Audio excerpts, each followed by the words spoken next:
Assalamu alaikum, sir. Hi.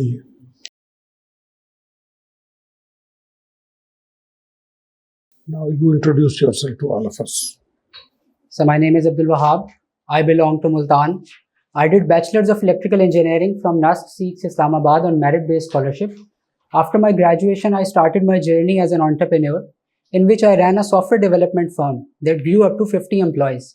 And we provided services of custom software development to international clients in the e-commerce sector. In addition, sir, I have also worked as an assistant business manager in PTCL for 4 years. And in 2021, I started my preparation for civil services. And in addition, I have also started e-commerce journey, in which I used to sell quite luxury items from Pakistan to international buyers.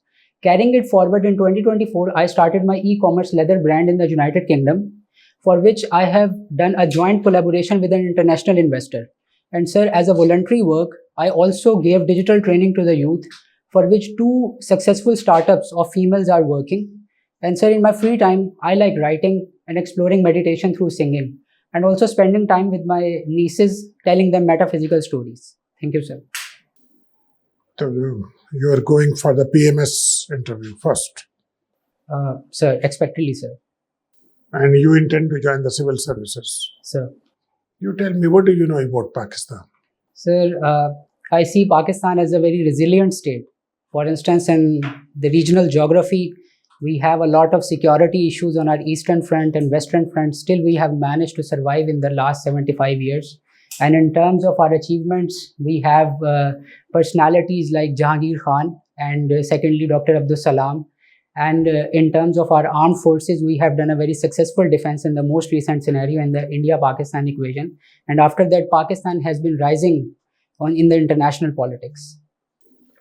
Can you tell us what is the political administration in Pakistan, in the federal government and in the provincial government? So in the political sphere, we have a federal structure, and we have a parliament in the federal system, and in the provinces we have provincial assemblies, and it is protected by constitution. We have subjects as per article 143 of the constitution. We have federalists which are under the federal jurisdiction, and all the other subjects are under provincial jurisdiction. However, sir, in the political scenario, the protection of local government system is totally the prerogative of the provinces. Can you tell us what is the role of geography in shaping the behavior of different countries? Sir, as per Montesquieu and Aristotle, geography plays a very vital role in shaping the politics and behaviors of a particular geography. For instance, if a country has a lot of resources, however, the geography necessitates a lot of security issues, as Pakistan is facing on the eastern and western fronts, then the country has to spend a lot firstly on keeping a very secured security framework, and then the country can utilize all the economic resources or the potential lying under the ground. So security is the prerequisite that is totally linked with the geography, and after that the country can go along with the economic development. Any idea about the theory of justice in international relations? Sir, theory of justice, in my opinion, was given by Plato, and in the international relation, I am not understanding the question, sir. International relations with theory of justice. Anyway, Sorry. go and see it. Can you give some overview of the mineral sector in Pakistan, which is being talked about nowadays? Sir, nowadays, firstly, Pakistan is trying to have a joint venture with the United States. For instance, around 500 million to $1 billion US investment is going to be done by the United States in the recording sector. And prior to that, in 2022, we have reinitiated with the Barrick Gold Company, in which 50% of the shares are given to the Barrick Gold and 50% to Pakistan. And Saudi Arabia is also very much interested in purchasing the 25% of that 50%. And the project is announced for $73 billion US for the next 37 years. And apart from that, we have a Sandic project, which is in collaboration with Chinese meteorological department, pardon me, sir. And this is the overall picture in my mind, the most recent scenario in the mineral development. Apart from that, sir, in KPK, we have like gemstones and other stones which are being exported from Pakistan through e-commerce channels in the global markets. What about coal, steel? So there are a lot. If I am supposed to tell, I'll definitely continue, sir. You tell me, currently in some of the provinces, this Senate election is going on. What are the total number of senators in the Senate of Pakistan? So there are 104 senators in the Senate of Pakistan. However, sir, I unfortunately, I'm unaware about the recent elections, sir. What is the method of selection of a senator? How the senator is selected? So the senator is selected from the provincial assembly in which the election is being contested. For instance, if the senators from Punjab are being chosen, then the provincial assembly will be operational in choosing the senators, sir. How do you see the future of democracy in Pakistan? With some facts and figure, if you could argue. Sir, in the most recent scenario, if we compare the history, so Pakistan has got fourth consecutive democratic transfer of power in the parliament, which is a very welcoming sign. And secondly, sir, Pakistan has created a conventional deterrence in the regional picture, which has once again resolved to some extent the national integrity issue. Once again, the nation of Pakistan has shown a united picture. Now, sir, it depends on our institutions that how importantly they decide how they implement the policies in the economic sector, because we are lagging behind in the Human Development Index, like 168th out of 193 countries, which is very much important, such that we have to grow in economy to have a political stability in the sustainable way. So political stability will ultimately decide that either we are going to have a very bright future or still we will be in the doldrums. You have seen Indo-Pak War in May 2025. And then you have also seen Israel-Iran conflict for about 2 weeks. So, What lesson Pakistan should learn from these experiences? so firstly, Pakistan needs to understand that the geopolitical framework is changing, and right now, human rights are being made as the reason for the interventionist approach, as Israel is right now doing, as Israel has also done in the Syria as well. So, for that purpose, Pakistan has to create a comprehensive policy for cyber security, because the wars in the future are going to be, sir, electronic wars, like the EM wars, as Pakistan has done quite well in most recent dogfight against the Rafales of our JF-17. So all the credit goes to EM warfare, sir.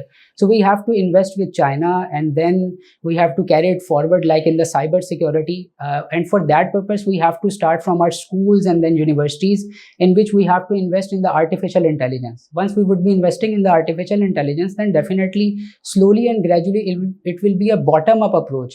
And we would be having our own youth who would be serving in the cyber security departments, such that Pakistan would be at the upper hand once again in the regional and the global geopolitics in the EM warfare, sir. Thank you. Thank you very much. You've been a student of electrical engineering, Yes, ma'am. and you've been putting forward a theory that the next generation warfare is the AI warfare, Yes, ma'am. in which we will be needing people who are trained in AI and electronics and so on and so forth. But at the same time, we've got a gentleman who's been trained in the electrical engineering, and he's opting to go to the civil services. Yes, ma'am. How do you see this? How do you explain this dichotomy? Ma'am, in my opinion, there is an important impact factor. For instance, if I am an electrical engineer, considering the opportunities for an electrical engineer to serve the state are quite limited. And I have explored that in my entrepreneurial journey as well, where I tried to start my own mobile phone preparation in Lahore. However, due to limited resources, I wasn't able to continue that because I didn't have the social security net. So I figured out that civil services was the platform which is giving me an opportunity of diversity. Once I would be joining the civil services, I would be having kind of a say, because civil service is a kind of a state. So if I would be the part of that, I could serve in it, being the part of it, and I can definitely keep a vertical say, making my suggestions that some of the things in the AI needs to be done, or I would be guiding the youth, for instance, of my tehsil. While I would be working there, I'll definitely be utilizing the computer labs of the schools in the evening, where the youth which is unemployed can be trained, ma'am, in the AI, and such youth can be given freelance projects on the entrepreneurial projects, such that they would be capable enough, and we can say that a very strong AI future of Pakistan is in making. In that regards, I can play a very important role, ma'am. Okay. So, Aisha Zaman Hamad, Yes, ma'am. she is one of your favorite personalities. Yes, ma'am. Explain, please. Ma'am, there are various reasons for which Aisha Zaman Hamad, one of the leading tech women of Pakistan, is my favorite personality, because, ma'am, I have seen her how courageously she has worked against all the odds in Lahore. She started back in 2016 when I started my own company, and I have seen her how she, without her father, how she managed to launch her own company, Skills to Do. And in Skills to Do, she managed to give training to about 5,000 young professionals. And right now, she is working with the government, specifically Government Punjab IT Board, and launching various IT skills development program. So I think so, ma'am, these are enough reasons for me to make her my favorite personality. Okay. Your favorite book is Becoming Yes, ma'am. by Michelle Obama, Yes, ma'am. right? Why do you like this book? Ma'am, because first reason is that Michelle Obama doesn't fix something in career. She says that if Come again, sorry. ma'am, she says that life is an endless journey of learning. So you keep on learning, you keep on organically evolving the goal of your life. That is a very important lesson I have learned, and the same lesson I have practiced in my entrepreneurial journey as well. I started making my own mobile phone. I failed in that. I tried again, and then I thought that software development would be the next good journey for me. I carried in it, and I got success while completing 70 mobile application projects. So this was the basic lesson which I learned from her, that even if I am failing, I can keep on learning and keep on growing. Just I need to redirect myself. So this redirection thing is very important lesson from her book. What are your views about optimism and fulfillment? Ma'am, optimism is good thing in life. However, rational optimism is, however, practical or pragmatic optimism is very important. That should be supported by facts. And fulfillment, ma'am, should not come at the cost of others. For instance, if someone is following the passions, he is committing like anything illegal or not in the umbrella of law, then definitely that fulfillment is not right in my opinion, on my practical reasoning. So I support optimism and fulfillment, but firstly, through the facts in optimism, and under the law, fulfillment, ma'am. Okay, moving on. We are all Pakistanis, Yes, ma'am. and as the state of Pakistan, are we the prisoners of geography? Ma'am, if we have to consider that we are in a kind of a jail or a gaol like the prisoners are, then definitely I would not support this argument. However, the genre the writer mentioned in this regards is that we are actually sandwiched in security issues on our eastern and western fronts, because we have a neighbor on our eastern front who is still not accepting the two nations ideology, as was mentioned by Jawaharlal Nehru, as most recently the BJP government sourced by RSS ideology. They are not in favor of the creation of Pakistan, and secondly, they are maneuvering the Taliban government around western borders.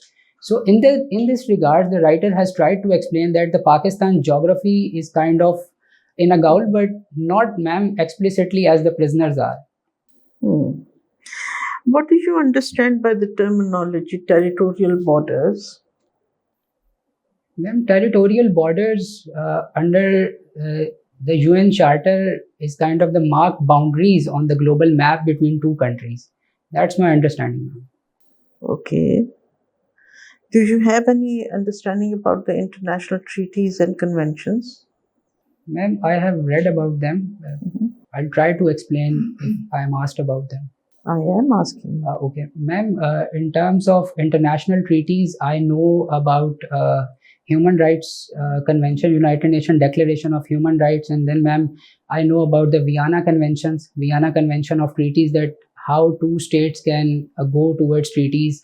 And, ma'am, I have also some knowledge about United Nations Law of Seas, and also, ma'am, regarding the use of force. So these are my Are there any conventions, treaties about the narcotics control? Sorry, ma'am, I am unaware about Good. Thank you very much. Welcome to CSPs Academy for CSS-PMS preparation. CSS-PMS तहरीरी इम्तिहान के तमाम मज़ामीन की online और on campus तैयारी के साथ साथ subject selection, assignment checking, class test, mock exam, individual teacher discussion और फीडबैक सेशन का इनकाद किया जाएगा। इसके अलावा FPSC की तजवीज़ करदा बुक्स से बने मयारी नोट्स और CSP पब्लिशर की बेहतरीन बुक्स मुहैया की जाएंगी।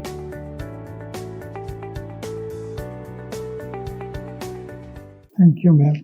Abdul Wahab, we are witnessing the tilt towards Pakistan, American administration's tilt towards Pakistan Sir. recently. What factors are attributable to that tilt? Sir, firstly, in the backdrop, I would like to say that the Pakistan and US relations are totally on convergence and divergence of interest in the whole history of Pakistan. So right now, the convergence has happened in March 2025 when Pakistan has proactively tried to capture the most demanding person which United States had been looking forward since 2021. His name was Mr. Sharifullah. And they captured Mr. Sharifullah and presented him to the United States. We have been doing it for decades. We have been handing over the sought after individuals. But you see, they say Pakistan and America, they have transactional relationships. Sure. America and India are having a strategic relationship. So we are not a strategic partner, we are only transactional partner. Sure. So in that context, somehow there is a tilt, which is of course quite tangible and visible. We are of course witnessing it for last couple of months. There are so many indications. Even he embarrassed India yesterday by saying that 5 planes were shot down. Yes. So that individual, handover of that individual, that would hardly make this tilt happen. What are the actual reasons for this tilt? Sir, there are other reasons as well. For instance, sir, there is a rise in the eastern corridors of the Middle East. Mm-hmm. So whenever the states right besides Pakistan are actually facing some kind of security dilemma, United States feels the anxiety of terrorism. And always in terms of counter-terrorism, United States looks toward Pakistan in the regional perspective. And secondly, crypto diplomacy. For instance, sir, Daniel Witkoff also visited Pakistan, and that was kind of a remarkable win towards Pakistan's foreign policy. And with World Liberty Financials, Pakistan has signed a deal of about 60 billion USD in crypto reserves. So these are the areas in which Pakistan is trying to engage the United States. And finally, sir, in the most recent context, Pakistan is trying to bypass the 29% tariffs which Donald Trump announced in April. And for that purpose, Pakistan is giving the alternatives like United States can engage with us in the mineral sector, or Pakistan can buy more from the United States, so that the trade deficit on the part of United States can be neutralized. Thank you. So now let's move on to political science realm. Sir. Who presides over American Senate?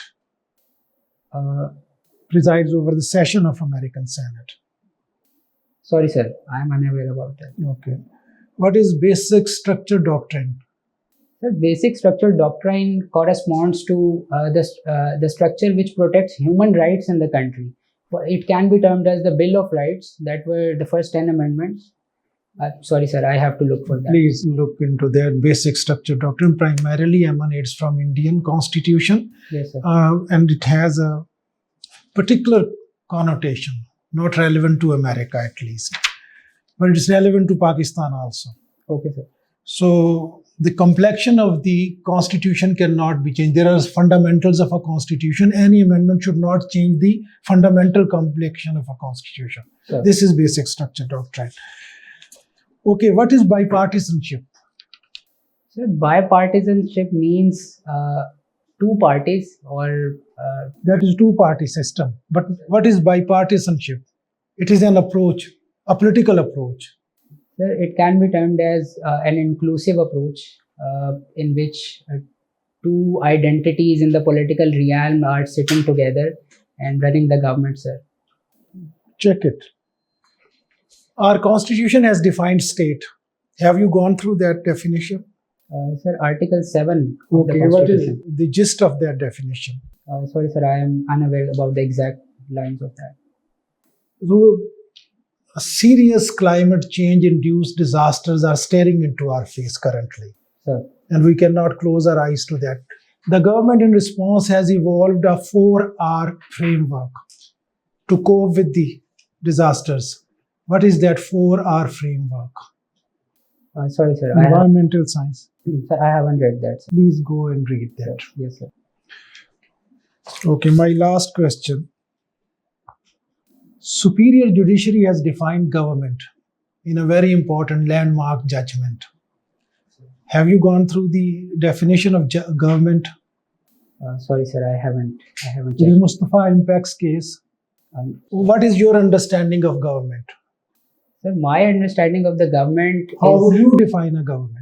sir, a constitutional body created through republican process as people utilize their supreme power through votes, create the government, and the government under the constitution tries to protect social, political, and economic rights of What the would be the citizen. composition of a government? Structure and composition of Pakistani government. So Pakistan's government constitutes three major branches. First one is legislature, then executive, and then judiciary. And in the context of Pakistan, executive is the part of legislature and also responsible to the legislature, sir. Please go and check it again, please. Okay, thank you. Abdul Wahab.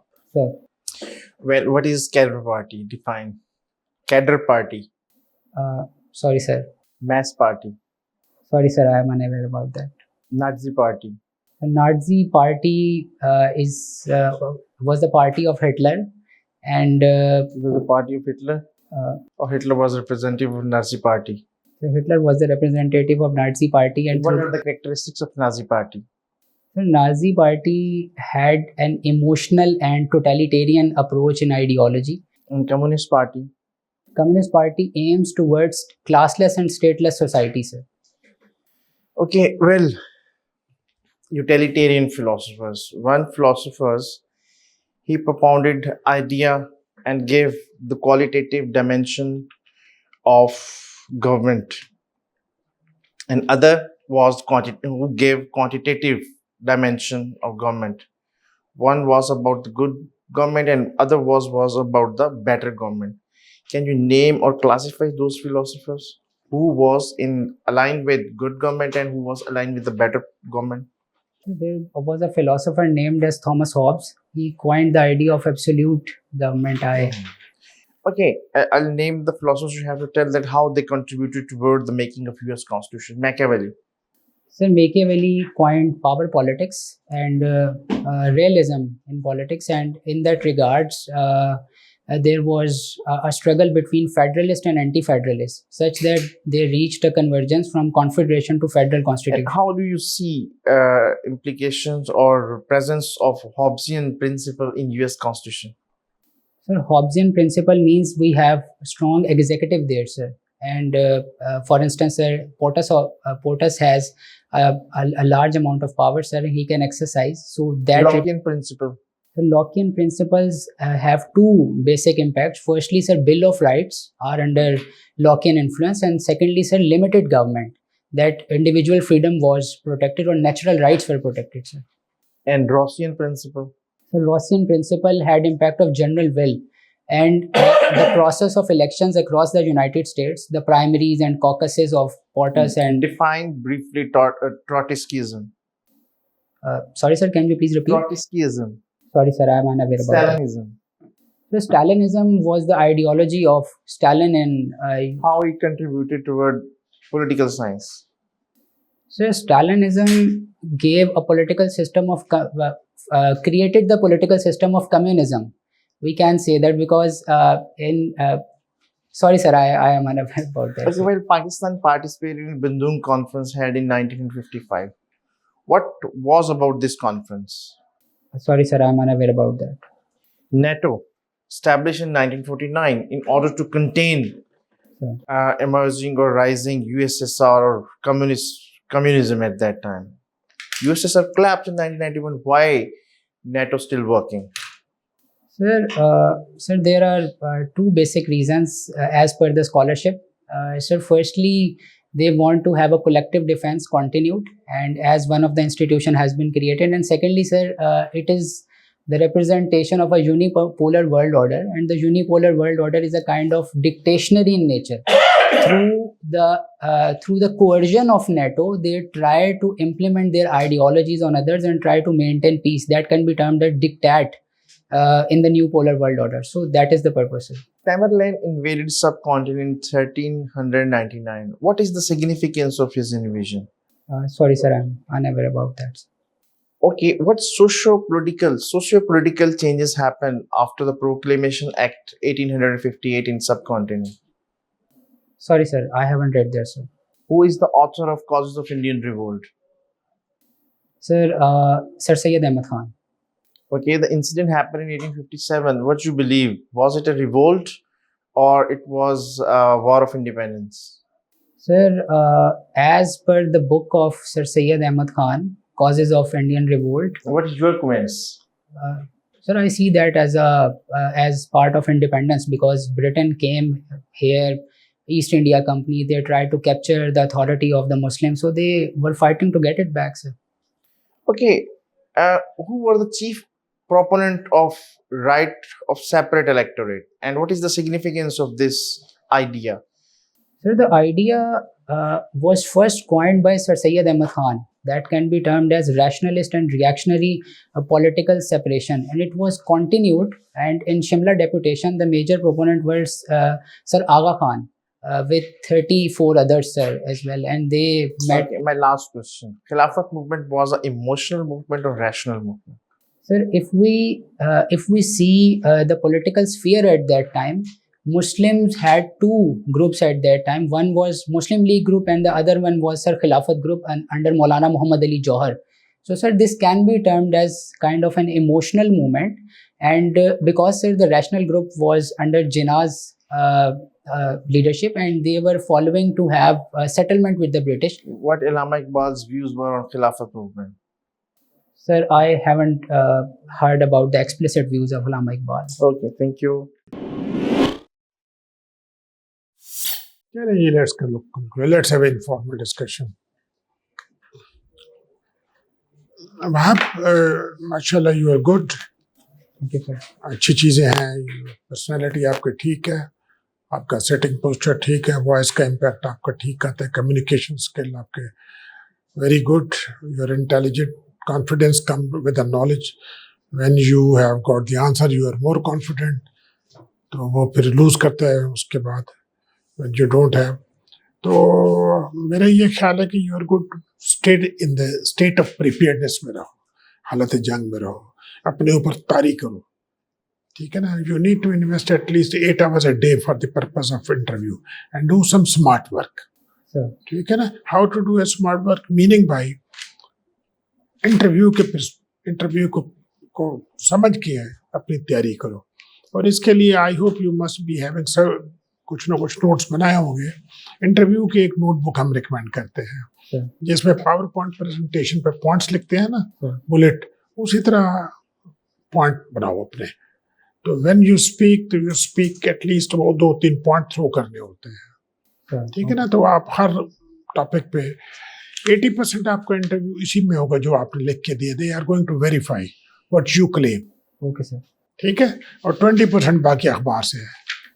तो अपने wings उतने खोलो जितने आप sustain कर सकते हो, ज्यादा ना खोलो कि खुद ही फंस जाओ.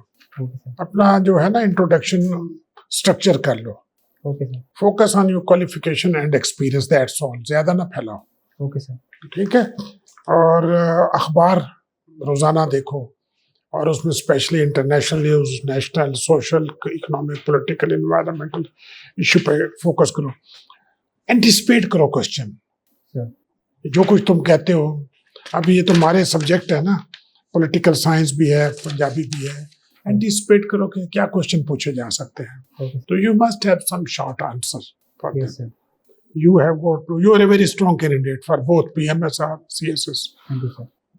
तैयारी करते रहो मैडम. आप देखो, जो एक चीज है आपको जिसके लिए यू नीड टू हैव, आप करते रहो, काम करते रहो, बट देन जब उसका आंसर आएगा तो you will be opening your wings, जैसे सर ने टर्मिनोलॉजी यूज की है. So that is that. Knowledge जो है आपकी अच्छी है, आपको कमांड ऑन द लैंग्वेज अच्छी है. कहीं बिट्स एंड पीसेस पे आपके पास नॉलेज की कमी है. You still have time. अखबार पढ़ें, ज़रूर पढ़ें, पुराने अखबार भी थोड़े से देख लें और बाकी अपने आप को करंट रखें. ऑन द डे अखबार ज़रूर पढ़ के जाएं. ऑन द डे अखबार पढ़ के जाएं. It is not an excuse कि जी आज मेरा इंटरव्यू है, मैं आज अखबार नहीं पढ़ के आया. ठीक, people do ask questions from the newspaper of the day. अब तो ज़्यादा अच्छा हो गया, मोबाइल पे ही पढ़ लेते हैं. ठीक है ना, तो वो कर लीजिए. और just stay in the state of mind. ये इंटरव्यू की तैयारी जो है, it is actually being in that state of mind. अपने आप को, या आप पढ़ रहे होते हैं या आप रिफ्लेक्ट कर रहे होते हैं कि मैंने पढ़ा क्या है. और वो जो रिफ्लेक्शन का टाइम है, that is the most important time. कि आप उसमें अपने सवालों के जवाब बना रहे होते हैं, उसको दुरुस्त कर रहे होते हैं, फिर सोच रहे होते हैं कि नहीं ये फालतू लफ्ज़ बोल दिए, इसको और मैं वो कर. तो पढ़ें और रिफ्लेक्ट करें. Okay, thank you. Thank you, ma'am. Ji, Abdul Wahab, very good communication skill, good reasoning ability, and good knowledge base. So you checked all these three boxes. You were composed and confident, and most of the answers were with conviction. All positives. But at the same time, you need to keep working on. You cannot relax, not rest on your laurels. And one thing I think which you need to pay attention to, that you were more focused on what you were doing earlier. And that is entirely different ball game. You were working on mobile, and you of course referred to that 3 times that you worked, and you were into kind of manufacturing of mobile, and that did not work. So there is a possibility that they may think that you are better off there. You can contribute more effectively in that field instead of going to become part of this rut in civil services. So if you want to become a civil servant, of course you can always mention it as an achievement, but you do not have to overemphasize that element. That is one suggestion on my part. Otherwise, you are good to go. You are in a state of preparedness, as Sir has already mentioned, and you need to keep working. All the best. Well, most of the thing explained very well. जो चीज़ें बताई गई हैं इन्हीं को बस continue रखिए. जो आपकी प्रिपरेशन है वो बहुत अच्छी है, आपके आंसर्स बहुत अच्छे हैं. ठीक है, जो आपको लगता है थोड़ा सा इस इंटरव्यू के बाद ये एरियाज मेरे ग्रे एरियाज हैं, work on it. All the best. Best of luck. All the best.